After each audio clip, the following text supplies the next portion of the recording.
অনেক প্রাচীনকালের কথা। আরবের দক্ষিণাঞ্চলে বিস্তীর্ণ মরুভূমির মাঝে ছিল এক সমৃদ্ধ শক্তিশালী সভ্যতা, আদ জাতি। তারা বাস করত আহকাফ নামে পরিচিত বালুকাময় অঞ্চলে, যেখানে দূর দূর পর্যন্ত উচ্চ বালিয়াড়ি আর মরুদ্যান ছড়িয়ে ছিল। কিন্তু এই কঠিন পরিবেশকেও তারা তাদের শক্তি, দক্ষতা ও ঐক্যের মাধ্যমে স্বর্গের মতো করে তুলেছিল।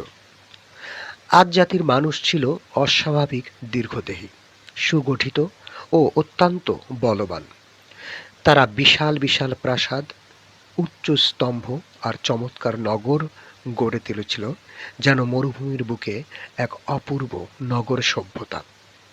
তারা কৃষিকাজ করত, পশুপালন করত এবং নিজেদের শক্তি ও বুদ্ধিমত্তার ওপর গভীর গর্ববোধ করত।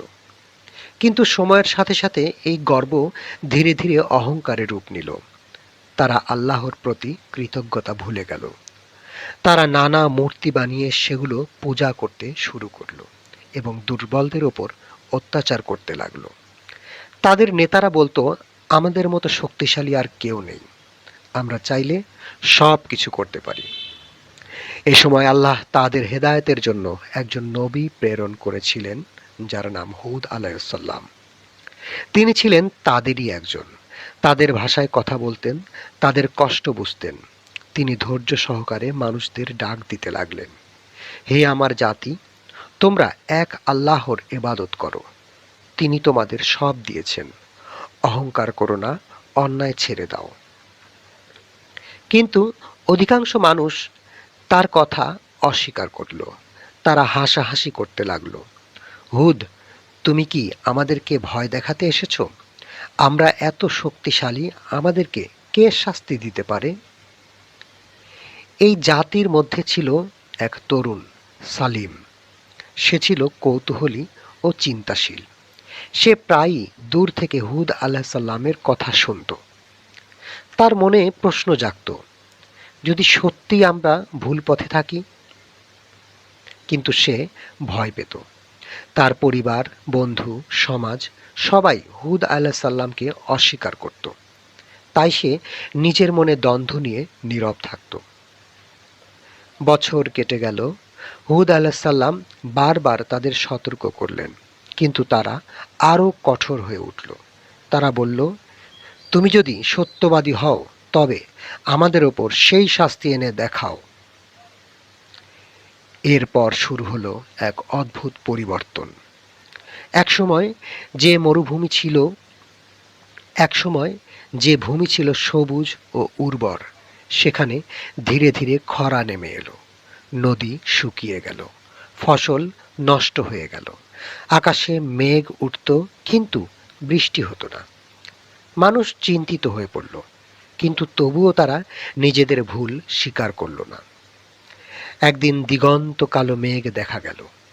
মানুষ আনন্দে চিৎকার করে উঠল, এই ভেবে এবার বুঝি বৃষ্টি আসবে।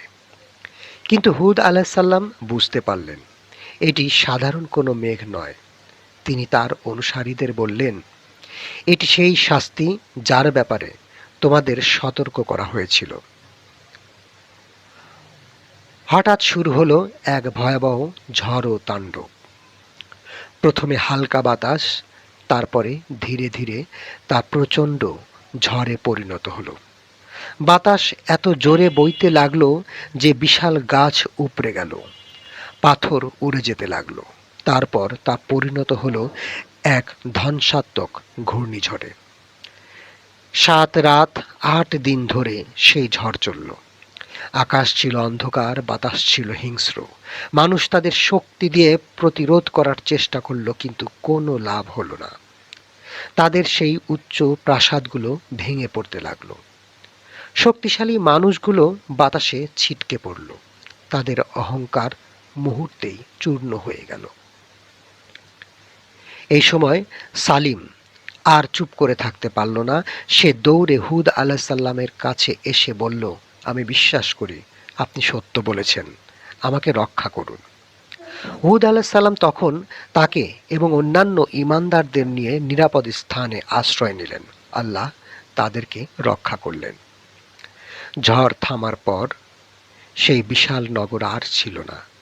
চারিদিকে নিশ্চুপ নীরবতা, শুধু ধ্বংসস্তূপ, বালির স্তূপ আর নিস্তব্ধতা।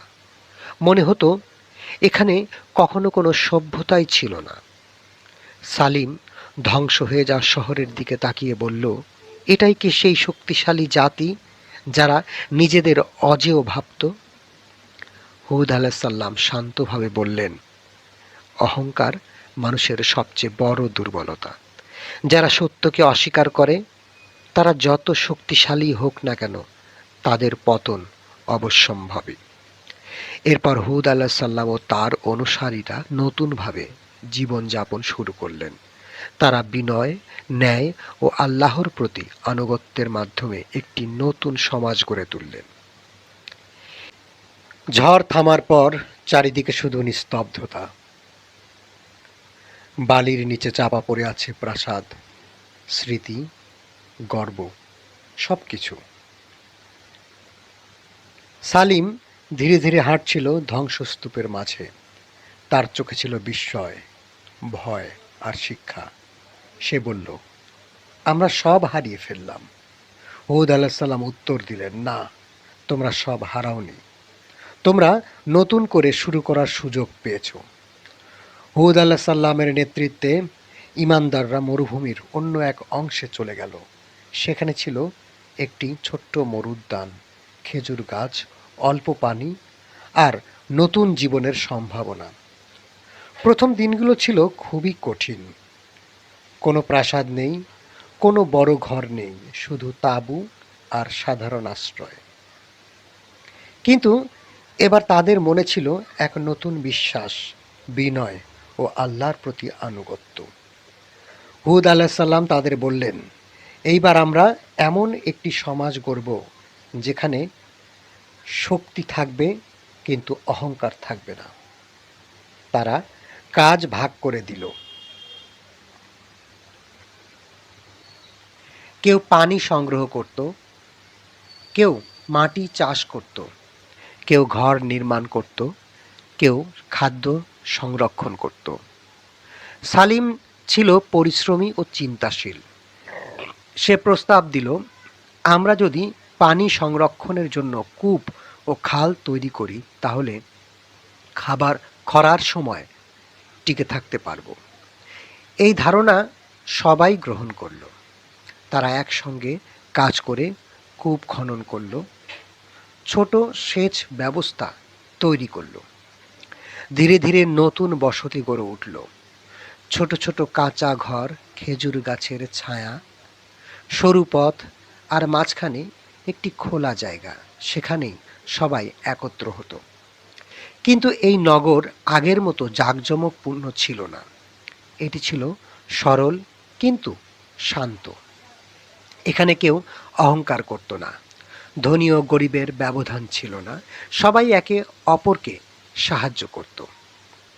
হুদ আলাহিসাল্লাম তাদের শিক্ষা দিলেন, সত্য কথা বলা, অন্যায় না করা, দুর্বলদের সাহায্য করা, আল্লাহর প্রতি কৃতজ্ঞ থাকা।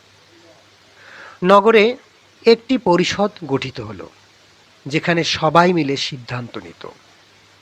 কোনো একক শাসকের অহংকার ছিল না। সালিম ধীরে ধীরে একজন নেতৃত্ব দানকারী ব্যক্তিতে পরিণত হলো।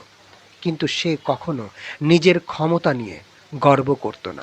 বরং সে বলতো, আমরা আগেও শক্তিশালী ছিলাম, কিন্তু ভুল পথে ছিলাম। এখন আমরা সঠিক পথে আছি, এটাই আমাদের আসল শক্তি। সময় কেটে গেল, নতুন প্রজন্ম বড় হতে লাগলো, যারা ধ্বংস দেখেনি, কিন্তু তারা গল্প শুনে বড় হয়েছে। প্রতিটি শিশুকে শেখানো হতো, অহংকারী ছিল আমাদের পূর্বপুরুষদের পতনের কারণ। তারা তাদের পুরনো নগরের ধ্বংসাবশেষ দেখতে যেত, একটি শিক্ষা হিসেবে, গর্ব নয়। একদিন সন্ধ্যায় সালিম মরুদ্যানের পাশে বসে সূর্যাস্ত দেখছিল। হুদ আলাহিসাল্লাম তার পাশে এসে দাঁড়ালেন। সালিম বলল, আমরা কি আবার সেই পুরনো শক্তিশালী জাতিতে পরিণত হব? হুদ আলাহিসাল্লাম মৃদু হাসলেন, তোমরা শক্তিশালী হয়েছ, কিন্তু এবার ভেতরে। যে শক্তি বিনয়, ন্যায় আর বিশ্বাস থেকে আসে, সেটাই সবচেয়ে স্থায়ী। এই গল্প আমাদের শেখায় সভ্যতা শুধু প্রাসাদ দিয়ে গড়ে ওঠে না, গড়ে ওঠে নৈতিকতা দিয়ে। অহংকার পতনের কারণ, ধ্বংসের মধ্যেও নতুন শুরুর সম্ভাবনা।